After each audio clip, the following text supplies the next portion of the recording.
Hi, everybody. Dan Illman and Mike Beer, the DRF race of the day for Thursday, March the 9th, race number 9 at Gulfstream Park, 5/8 of a mile on the turf. This race is for Florida breds, older horses, first level allowance with a $20,000 claiming option. Let's take a look at this field. It is a big, full field, fulminate. The number 9's coming into this race in very good form, just missed last time out and was claimed by an underrated barn. Yeah, he was. That was her Florida debut. Dan, she's recently back in from Southern California. I guess she ran well in there, Dan. I didn't really see a huge excuse, but I guess if she runs another race like that, she'll be tough.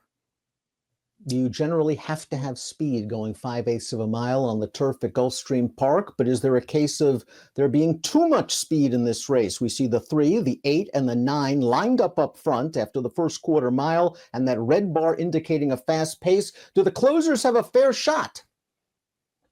Yeah, I mean, if the race lines up like this, they certainly do. I mean, obviously, it's going 5 furlongs on the turf. You don't want to get too far away, but overall, Dan, I really did think that there was a chance this pace gets pretty hot.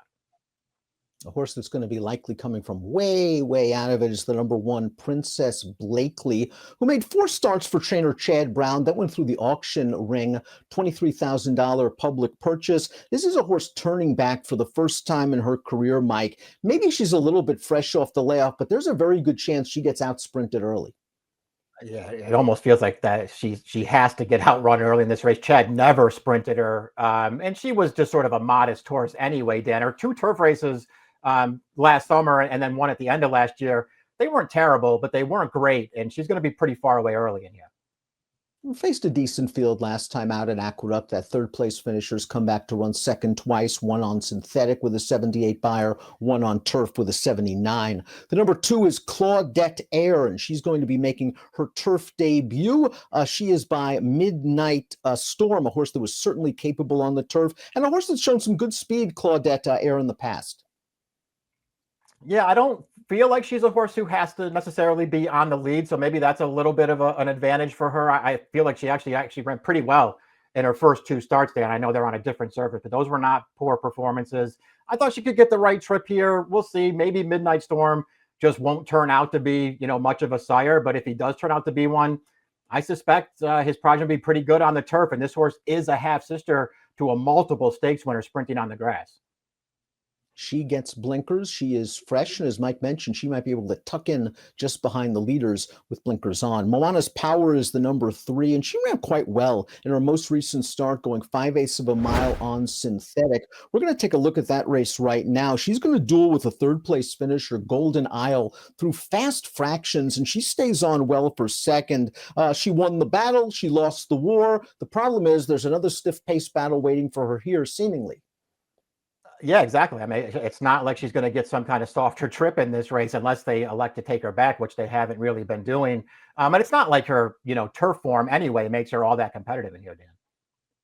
Number 4 is St. Pat's Day, a horse switching surfaces and trying turf for the first time after 4 dirt starts. By Valiant Minister, this is a horse just starting out his career as a stallion, 2 for 17 with first-time turf runners. The dam's by Freud, however, and there is a lot of turf in this family. The dam, a half-sister to a Group 3 stakes winner in France. The second dam was a stakes winner sprinting on the turf. So there's pedigree here, and Tyler Gaffalione picks up the mount at a price.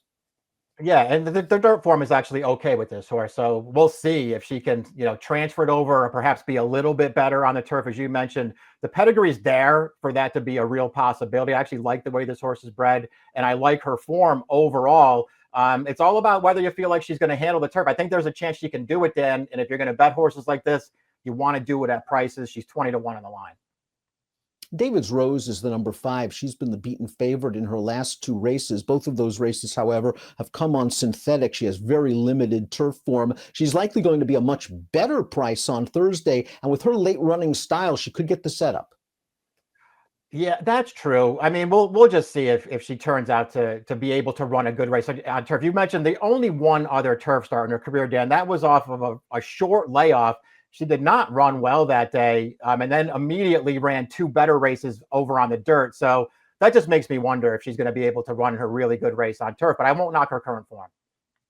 The number 6 is Speed Salsa, another horse that's cutting back in distance, but she has at least sprinted in the past on turf. And when she does, she usually gets outrun, but she usually does come with a kick. She might be one of the better late closers in this field. And she was facing a pretty decent horse last time out, going longer. The winner of that race has won something like 5 of her last 6.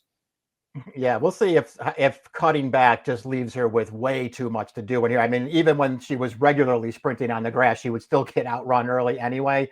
So you know where she's going to be early in this race. She's going to hope for a fast pace and then a clean run into it. I actually feel like she's pretty good though, Dan, and I do think she can get a piece of this at some kind of a fair price.